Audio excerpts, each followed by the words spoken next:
Hey guys, this is Dennis with Cityscape Brewing, and today I'm going to go through the equipment that you're going to need to get started home brewing. Whether you are new to it altogether and you don't have any equipment, or maybe you've done a couple of extract kits or been with others that have brewed and you're wondering what all I need to get started or to take that next step from extract brewing into all grain brewing. So first we're going to go through the basics. What's the difference between extract brewing and all grain brewing? All grain brewing uses all ingredients that you'll similar to a brewery that you would go to: hops, malt, water, yeast, that kind of thing. Where extract brewing usually comes in a kit or uses malt extract, and by malt extract we mean dry malt extract, or it can also come in a liquid form that's more like syrup, which is essentially the sugars you would extract from the malt, the grain, in a specific style of beer. And so with that, we're going to go through the equipment that you'll need for both. Most people start out with a starter kit, and a kit you can buy ranges from very minimal basic stuff just to get you off the ground, all the way up to the brewing system itself and like a robo brew. And so I'm going to go through kind of a basic setup, and then what items might come in that kit, and then things you'll want to look for as you're starting your own kit and your own system to make sure that you're brewing as best as you can, but getting the basics out of the way. So with this system that you get at any homebrew store or online, they usually come with two buckets. One of them is a fermentation bucket, the other is a bottling bucket. Sometimes the buckets are the same, but the difference is one of them will have a spigot on the bottom for bottling specifically. The other one will not, or maybe they both have it. So in this case, I have one of each, bottling bucket and a fermentation bucket, and they're used for different reasons, but they usually come with two.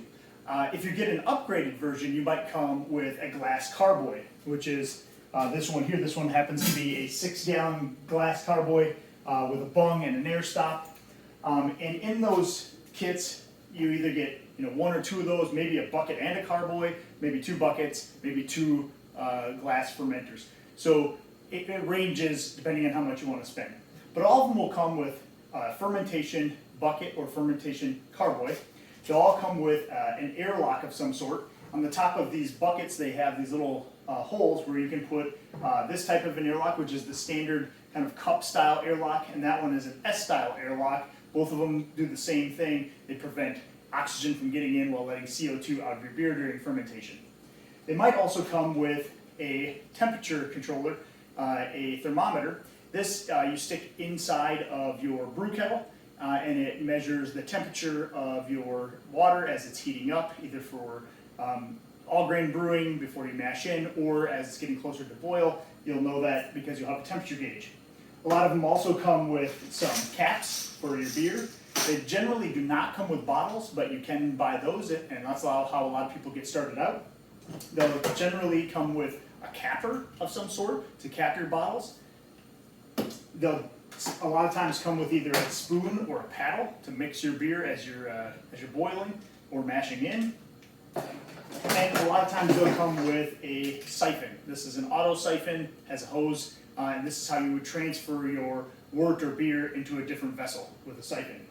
They may also come with a brush to clean any materials that are out in the smaller neck fermenters.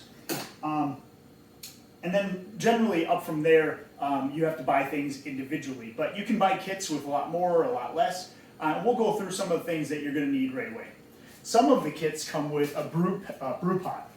And here's my 10-gallon stainless steel brew pot. This one happens to have temperature control gauge right on it and a valve for letting out the wort after they're done to put it into a different vessel.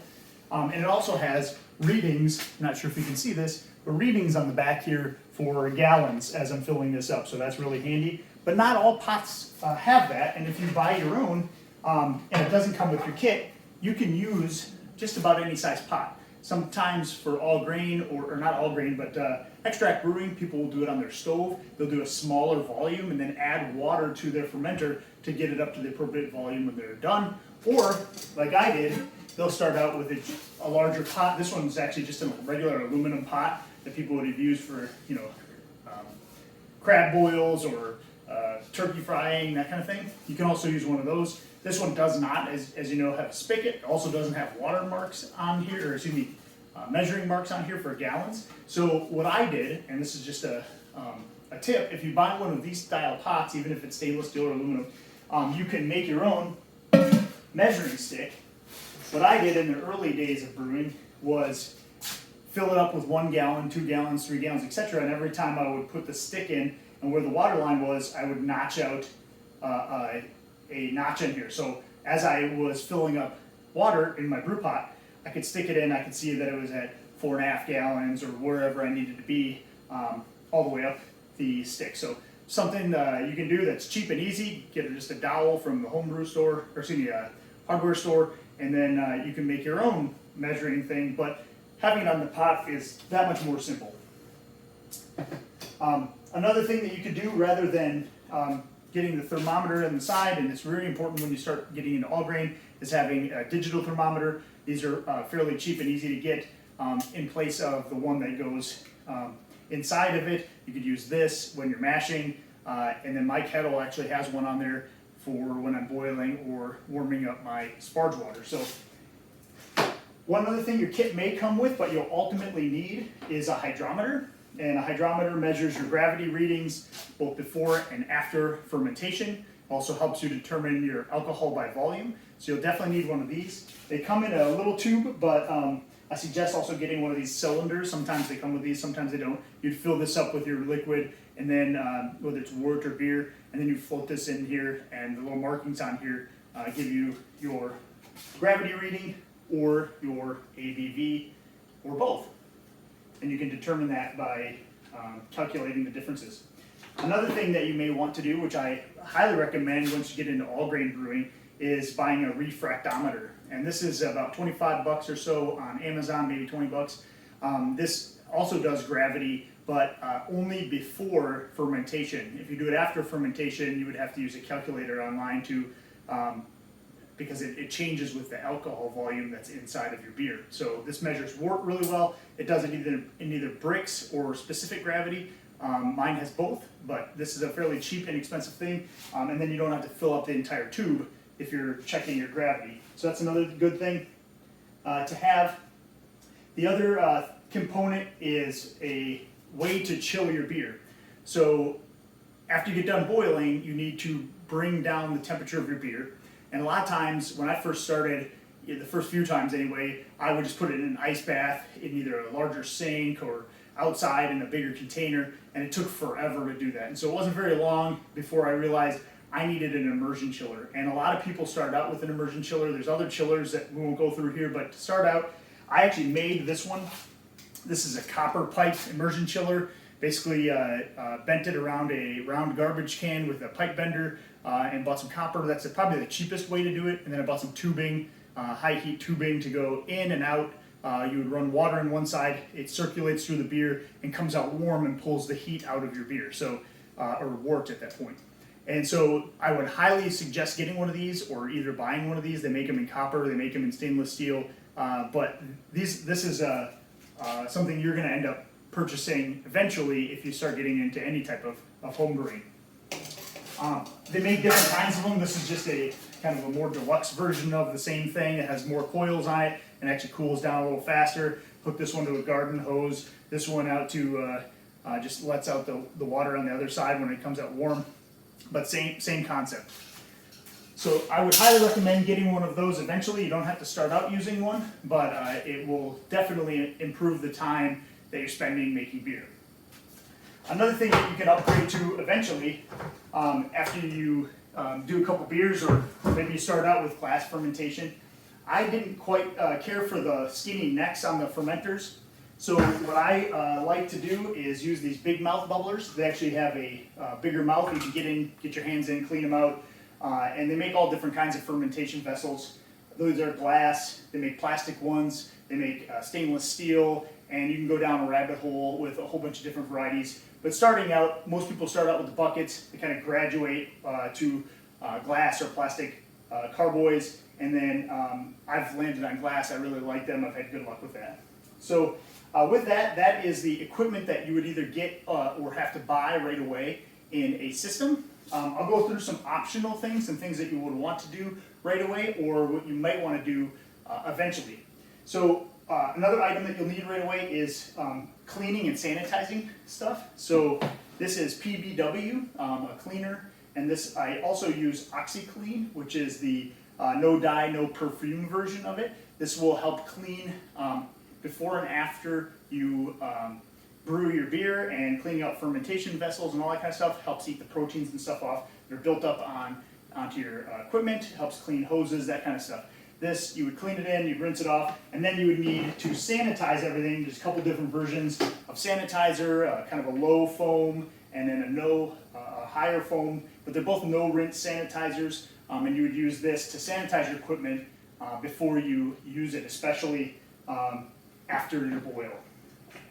So with that, I think I've covered most of the stuff that would come inside of your kit if you were doing just a regular online kit or a kit from your homebrew store. There's a couple things I also want to touch on. One of them is water. There's a lot of different things you can do with water as you get better at brewing, but the most important thing that I tell people who are starting out is get the chlorine out of your water. Don't just use tap water right away, and don't treat it with anything. You can either filter it out, you can use tablets to get it out, you can also just use spring water. So when I first started out, I just buy like 6 gallons of spring water. Some people use distilled, but the spring water already has some mineral content and stuff in it, so I like the spring water. Distilled water is not going to have any minerals, and then you would need to add some stuff to your water in order to make it good for brewing. So I use spring water. It doesn't have any type of chlorine in it right away. So in a pinch, you can do that. But what I found the best and most economical was using an inline water filter from my hose, or any other type of filter that you can use. This one has carbon. It dries out really quickly. It's meant for RVs, and so you can take it in and out and dry it out. Antibacterial in there and all that kind of thing. But it takes out the chlorine, and it runs faster than, say, through like your refrigerator filter. So I use this for home brewing. Really inexpensive, about 20 bucks on Amazon. Highly suggest getting one of these, especially if you're using all grain brewing, because you want to get that chlorine out, especially in your mash. So with that, another thing that's optional but could be really good to start out with is a scale. You'll use this for not only measuring grains as you get into all grain, but then also your hop additions as they go in. So again, something you can start out with, but not necessary. A lot of the kits will already have them broke down into 1-ounce pouches, so you don't need to necessarily weigh out your hops right away. You can kind of guess at, if you have 1.5, just use one and kind of guess at half of another one. But I highly suggest getting one of these.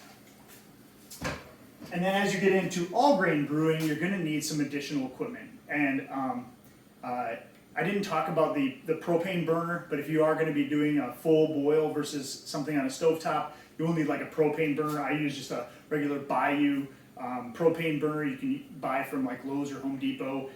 They use regular propane tanks, and that works really well. But for all grain specifically, you're going to need a mash tun. And what most people start out with, you can also buy these kits, all grain starter kits that come with these, or you can make them like I did, or you can order them online already completed. So this is a 10-gallon igloo cooler from Lowe's. I took out the original spigot, added a valve on the front, and then a nipple for a hose, and then on the inside you'll have some type of false bottom or screen that will help filter your grains. So in this case, I have a bullet screen in the middle of that one that helps not let any of the malt material get past and get down into your boil liquid that you'll eventually have. And so that's worked out really well for me. You can also make these out of like rectangle coolers and other things. There's a bunch of videos online how to do that. So I won't go over that in depth, but you'll need this to do a mash. Some people will sell kits that have 2 of these, and you'll have one that would be your mash tun and then your lauter tun or your hot liquor tank.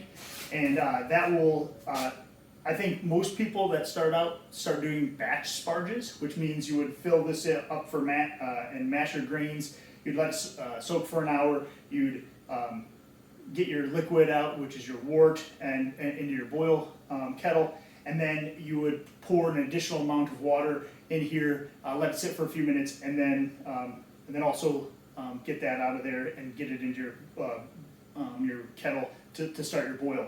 The other option is to, after you get done with your first step, which is the mash, is to have your hot liquor tank, and that would sit above this, and it would trickle water into this, and it would essentially rinse the grains as it comes out. So there's kind of two ways to do it. So it may come with two of these, it may come with one.